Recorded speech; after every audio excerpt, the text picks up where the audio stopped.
A ditadura militar, ou Quinta República Brasileira, foi o regime instaurado em 1º de abril de 1964, que durou até 15 de março de 1988, sob o comando sucessivo de governos militares. De caráter autoritário e nacionalista, teve início com um golpe militar que derrubou o governo de João Goulart, o então presidente democraticamente eleito.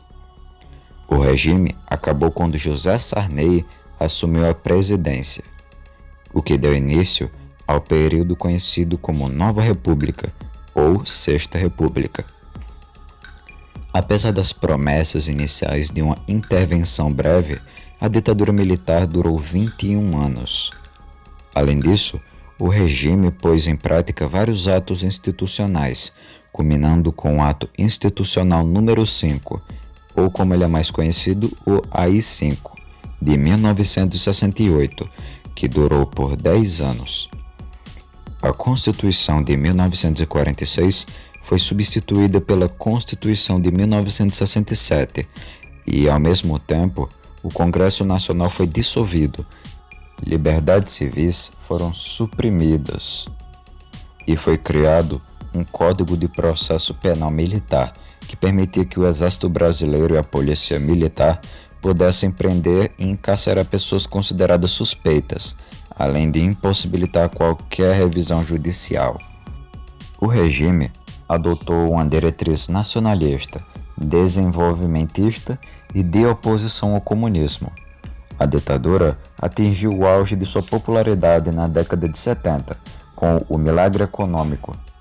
No mesmo momento em que a ditadura militar censurava todos os meios de comunicação do país e torturava e exilava dissidentes.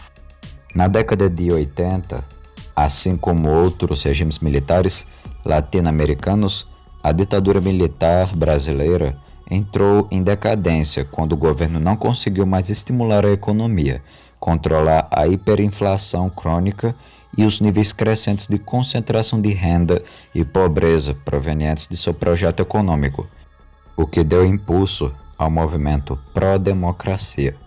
O governo aprovou uma lei de anistia para os crimes políticos cometidos pelo e contra o regime. As restrições às liberdades civis foram relaxadas e então eleições presidenciais indiretas foram realizadas em 1984, com candidatos civis e militares. Tropas militares, na madrugada do dia 31 de março de 1964, sob o comando do general Olímpio Mourão Filho, marcharam de Juiz de Fora para o Rio de Janeiro, com o objetivo de depor o governo constitucional de João Goulart. O presidente encontrava-se no Rio de Janeiro quando recebeu um manifesto exigindo sua renúncia. O chefe da Casa Militar, o general Argemiro de Assis Brasil, não conseguiu colocar em prática um plano que teria a função de impedir um possível golpe. Os partidos de sustentação do governo ficaram aguardando a evolução dos acontecimentos. O presidente seguiu de Brasília até Porto Alegre, refugiando-se numa estância de sua propriedade, e depois rumou para o Uruguai, no dia 4 de abril de 1964. Porém, o presidente do Senado Federal declarou vagas à presidência e à vice-presidência da República, no dia 2 de abril de 1964, com Goulart em território nacional, e empossou o presidente da Câmara dos Deputados, Ranieri Mazzilli, na presidência da República. Em 2 de abril, ocorre a Marcha da Vitória, na cidade do Rio de Janeiro, garantindo apoio à deposição do presidente João Goulart. Blindados, viaturas e carros de combate ocuparam as ruas das principais cidades brasileiras. Sedes de partidos políticos, associações, sindicatos e movimentos que apoiavam reformas do governo foram destruídas e tomadas por soldados fortemente armados. À época, Estudantes, artistas, intelectuais, operários se organizavam para defender as reformas de base. A sede da União Nacional dos Estudantes, a UNE, foi incendiada. Segundo a Fundação Getúlio Vargas, o golpe militar foi saudado por importantes setores da sociedade brasileira. Grande parte do empresariado, da imprensa, dos proprietários rurais, vários governadores de estado importantes, como Carlos Lacerda, da Guanabara, Magalhães Pinto, de Minas Gerais, e Adhemar de Barros, de São Paulo, além de setores da classe média, pediram e estimularam a intervenção militar como forma de pôr fim à ameaça de esquerdização do governo e de controlar a crise econômica. Os Estados Unidos, que já vinham patrocinando organizações e movimentos contrários ao presidente e à esquerda no Brasil durante o governo de João Goulart, participaram da tomada de poder, principalmente através de seu embaixador no Brasil, Lincoln Gordon, e do adido militar, Vernon Walters, e haviam decidido dar apoio armado e logístico aos militares golpistas, caso estes enfrentassem uma resistência armada por parte de forças leais a Django, em Washington. O vice-diretor de operações navais, John Chill, ordenou deslocamento para a costa brasileira, entre os Santos e Rio de Janeiro, de uma força-tarefa da Marinha Americana, incluindo os porta-aviões Forrestal, 6 contra-torpedeiros, um porta-helicóptero e 4 petroleiros, operação que ficou conhecida como Brother Sam.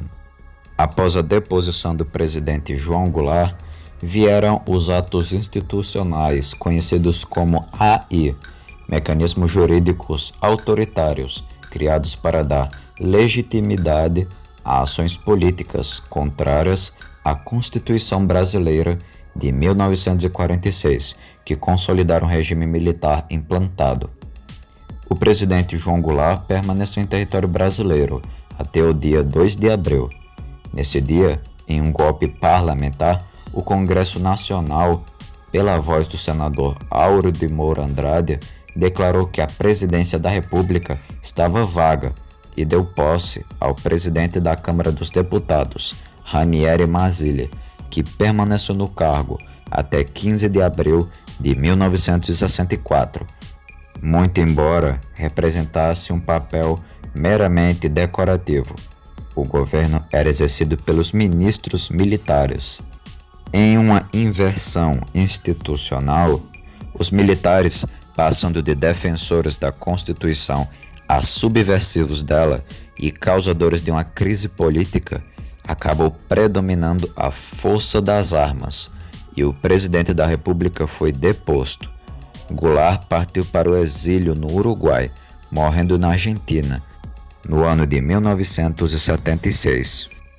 O Congresso Nacional ratificou a indicação do comando militar e, em eleição no dia 11 de abril de 64, elegeu presidente da República o Marechal Castelo Branco, então chefe do Estado-Maior do Exército. Como vice, foi eleito o deputado pelo PSD José Maria Alckmin, secretário de Finanças do governo de Minas Gerais. O governador desse estado, Magalhães Pinto, havia participado do golpe. A posse de Castelo Branco ocorreu em 15 de abril de 1964, tendo permanecido na presidência até março de 67. O presidente Castelo Branco iniciou o governo militar, compôs seu governo com predominância de políticos da UDN. Dizia que a intervenção tinha caráter corretivo e era temporária, porém, as Forças Armadas, lideradas pelo general Costa e Silva, não tinham interesse no papel de moderador, mas sim em estabelecer a linha dura de repreensão às atividades políticas de esquerda consideradas pelos militares golpistas como terroristas. Castelo Branco morreu logo após deixar o poder, em um acidente aéreo, mal explicado nos inquéritos militares, ocorrido em 18 de julho de 1967. Um caça T-33 da FAB atingiu a cauda do Piper Aztec PA-23, do qual Castelo Branco viajava, fazendo com que o PA-23 caísse, deixando apenas um sobrevivente.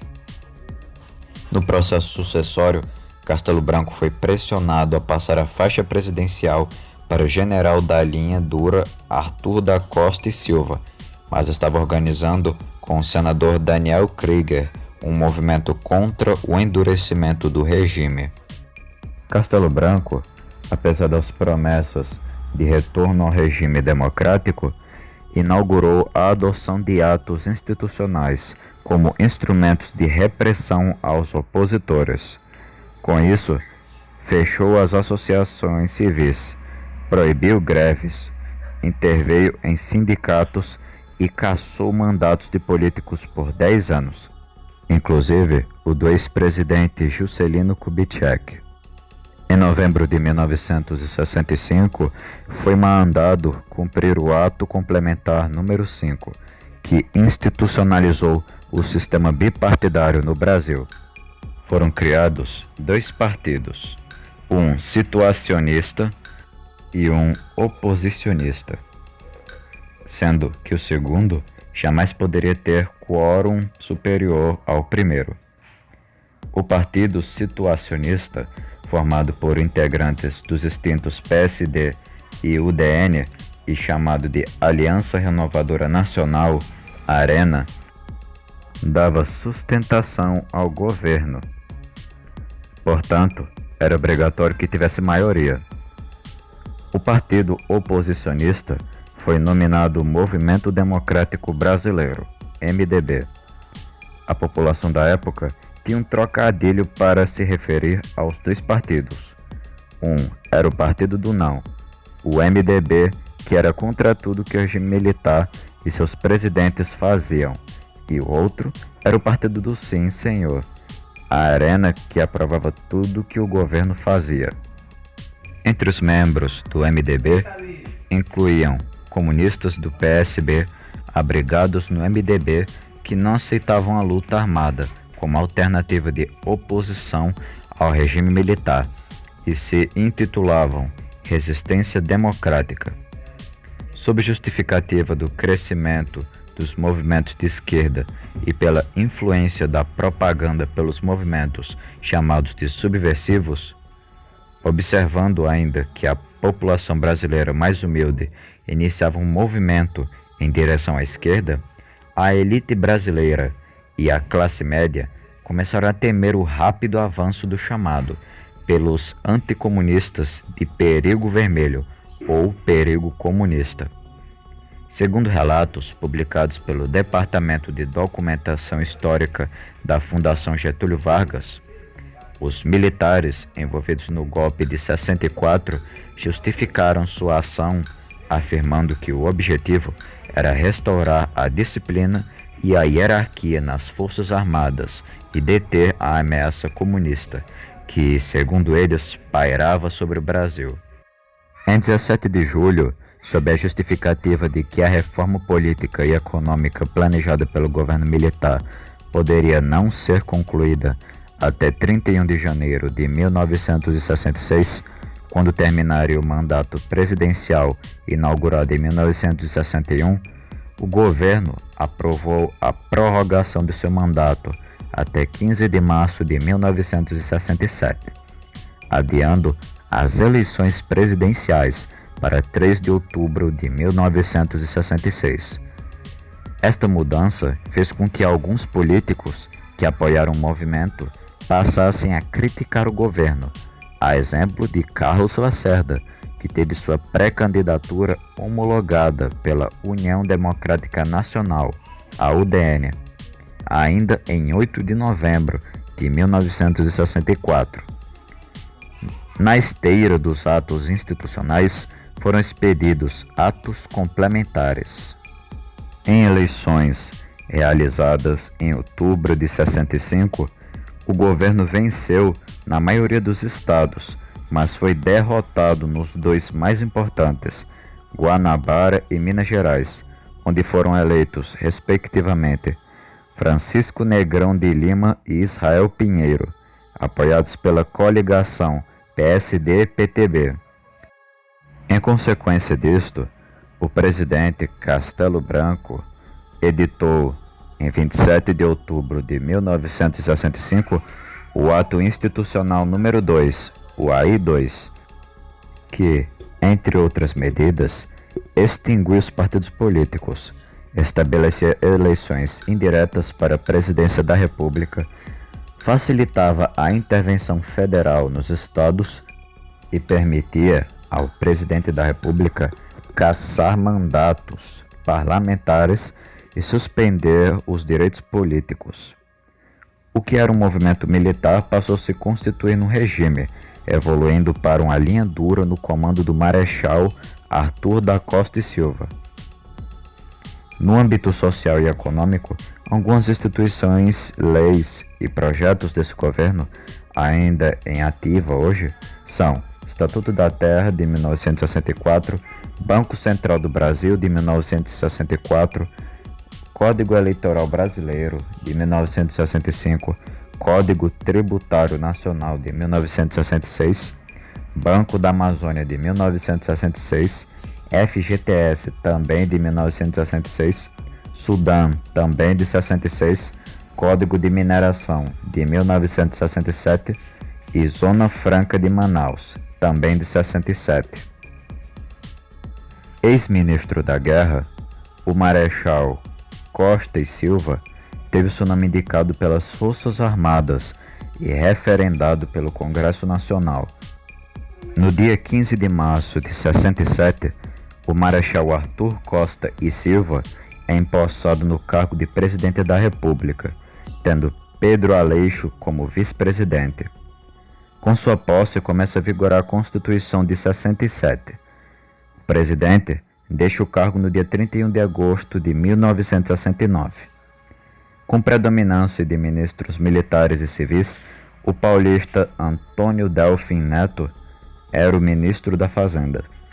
O presidente empossado organizou seu ministério. As taxas de inflação caíram nos primeiros anos de governo, reaquecendo a economia e aumentando a presença de investimento estrangeiro no país. No campo político, porém, não havia sinal de retorno à democracia plena. Os militares defendiam um endurecimento maior do regime, a chamada linha dura. Vieram as perseguições políticas, em missões organizadas pelos órgãos de segurança do governo.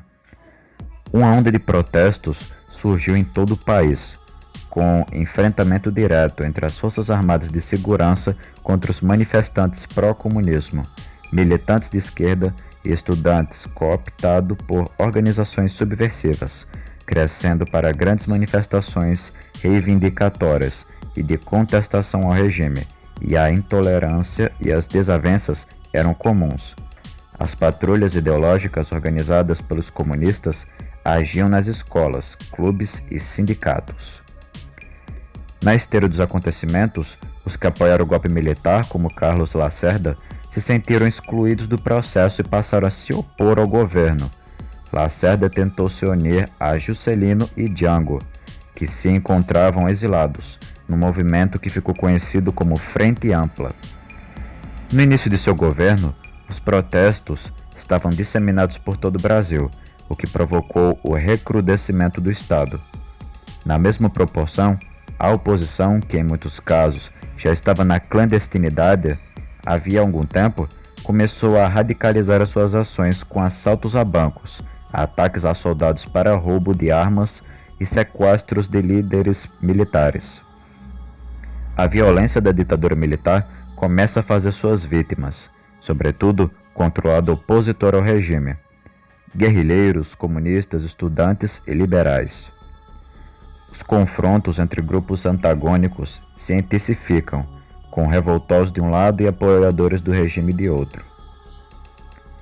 As manifestações e protestos ganham as ruas em quase todas as principais cidades do Brasil, nos primeiros anos após o golpe militar. Os estudantes também começam a radicalizar as suas ações. Com a chegada do general Arthur da Costa e Silva ao poder, as greves dos operários tomaram corpo, na mesma proporção em que a linha dura já fazia suas vítimas. Em 28 de março de 1968, quando da preparação de uma passeata de protesto que se realizaria em função do mau funcionamento do restaurante do Calabouço, no Rio de Janeiro, cujas obras ainda não haviam terminado, havendo ratos, baratas e falta de higiene para o fornecimento de alimentos aos adolescentes estudantes do científico segundo grau, o estabelecimento foi invadido pela polícia militar. Segundo oficialmente noticiado, a causa da invasão daquele estabelecimento pela polícia militar era a reunião de comunistas que estariam armando um golpe violento para desestabilizar o regime. A invasão resultou na repressão violenta de 600 alunos e na morte do estudante Edson Luiz de Lima Souto, assassinado com um tiro no coração, com a pistola calibre .45, pelo tenente Alcindo Costa, que comandava o batalhão motorizado da PM. Quando o restaurante estudantil Calabouço foi invadido pela polícia militar e Edson, de 16 anos de idade, assassinado, a violência policial continuou. Outros estudantes, curiosos e transeuntes foram feridos por estilhaços de granadas, intoxicados por bombas de gás lacrimogêneo, gás fumígeno, atingidos por balas de fuzis e metralhadoras disparadas a esmo. Os confrontos entre polícia e estudantes recrudesceram. Enquanto que os policiais eram fortemente armados com armas de fogo, os estudantes usavam como armas paus, pedras, bombas caseiras feitas com álcool e óleo de cozinha e bolinhas de gude para derrubar as montarias. Segundo a imprensa, apesar da censura ferrenha e registros nos hospitais locais, os feridos foram 200 civis, a maioria por espancamento, 103 gravemente feridos, 85 por tiros de armas de fogo e estilhaços de artefatos explosivos, e 4 militares com ferimentos leves. O tenente, autor do tiro, foi preso e, após responder inquérito, foi liberado impune. No dia 29 de março de 1968, houve um protesto de 50 mil pessoas no centro do Rio de Janeiro. Em junho, uma multidão calculada em 100 mil pessoas realizou durante mais de 7 horas uma passeata de mães, padres, estudantes, artistas e intelectuais pela liberdade dos presos, episódio que se tornou conhecido como Passeata dos 100 mil. Segundo a imprensa, o movimento não registrou qualquer distúrbio. Começou com uma concentração na Cinelândia, às 10h30. Seguiu pelo Largo da Candelaria às 3 horas, onde se deteve por 45 minutos por um comício. Em seguida, rumou pela Rua Uruguaiana até a Estátua de Tiradentes, na Praça 15 de Novembro, onde se encerrou às 5 da tarde. No governo estavam oficiais da linha dura e as ruas eram dominadas pelas greves dos operários e movimentos estudantis, organizações essas lideradas por membros de esquerda. Neste clima, iniciou-se a controvertida batalha entre o Estado e manifestantes que reivindicavam o fim do regime. Como consequência, as liberdades individuais foram suprimidas e o país definitivamente entrou em um processo de radicalização entre os militares e a oposição, que gerou o gradual fechamento do regime, até culminar com a promulgação do Ato Institucional número 5, o conhecido AI-5, que, diferentemente dos atos institucionais anteriores, era indeterminado. Dava ao presidente, entre outras prerrogativas extraordinárias, o poder de cassar mandatos de políticos, de fechar o Congresso, suspender o Instituto do Habeas Corpus, impor censura prévia à imprensa, às artes e espetáculos, aposentar compulsoriamente professores universitários e prender dissidentes. Enfim, tudo que fosse necessário para apagar qualquer vestígio da oposição ao governo. Em 28 de agosto de 69, o presidente Costa e Silva é acometido por trombose grave. Devido à doença, no dia 31 de agosto de 69, uma junta militar substituiu o presidente da República e se confirmou no poder para evitar que o vice-presidente Pedro Aleixo assumisse, pois esse se opusera à implantação do AI-5, sendo o único voto contrário na reunião do Conselho de Segurança Nacional, que decidiu pela promulgação do AI-5.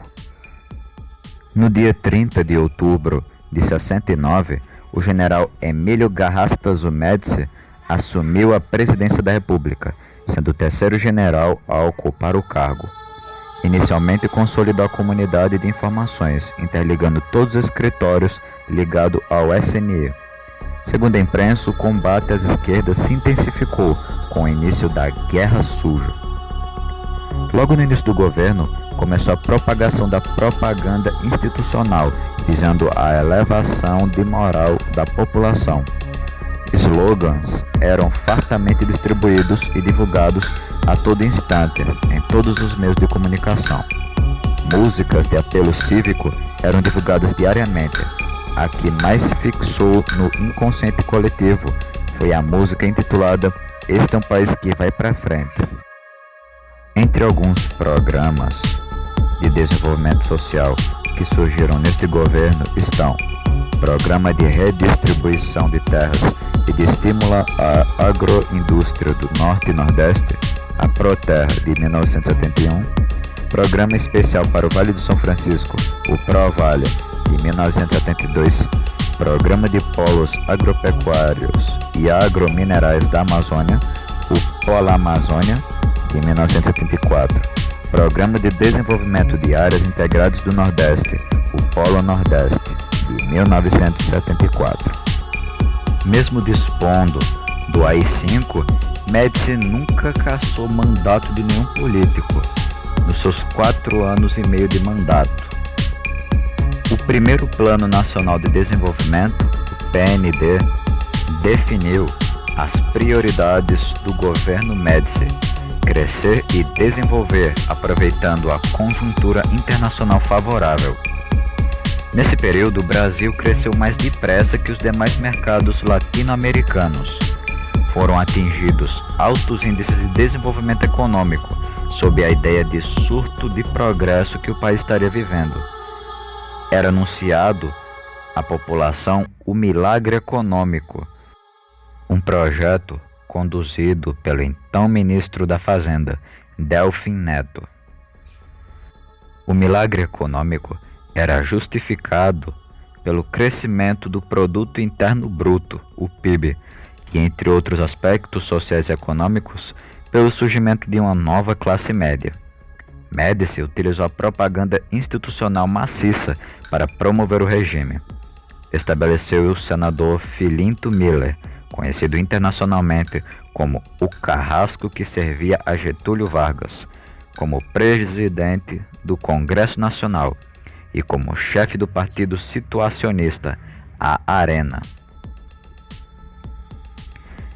Geisel assumiu o governo em um período de ajustamento e redefinição de prioridades, grave endividamento externo, flutuações de desempenho, dificuldades inflacionárias e, mais tarde, a recessão. O milagre econômico chegava ao fim.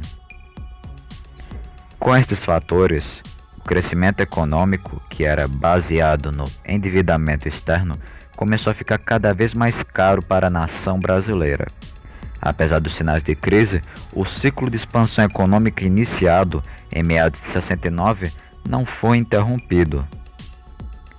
A chegada de Jimmy Carter à Casa Branca em 77 também dificultou a sustentabilidade político-econômica do governo golpista, visto que Carter foi o primeiro presidente desde o assassinato de John Kennedy em 63, que não deu pleno apoio norte-americano a regimes anticomunistas autoritários na América Latina. Durante o governo Geisel, o Brasil foi um dos primeiros países a reconhecer a independência de Angola e Moçambique, que se tornaram, logo após a independência, países socialistas. Uma das estratégias do governo para enfrentar o momento de crise era constituir um meio de ir abrandando alguns aspectos da ditadura. A esse deu-se o nome de distensão. Gradual e vagarosamente iniciava-se um processo de transição para a democracia plena, sem acerto de contas com o passado, sem questionamentos quanto às medidas adotadas pelo governo em relação à economia e, principalmente, em relação à condução política. Geisel chamava esta distensão de abertura lenta, gradual e segura, a fim de não criar atritos com militares da linha dura, que não queriam abertura política. Com a chegada da crise econômica, chegou também a crise política. Nas fábricas, comércio e repartições públicas, o povo começou um lento e gradual descontentamento.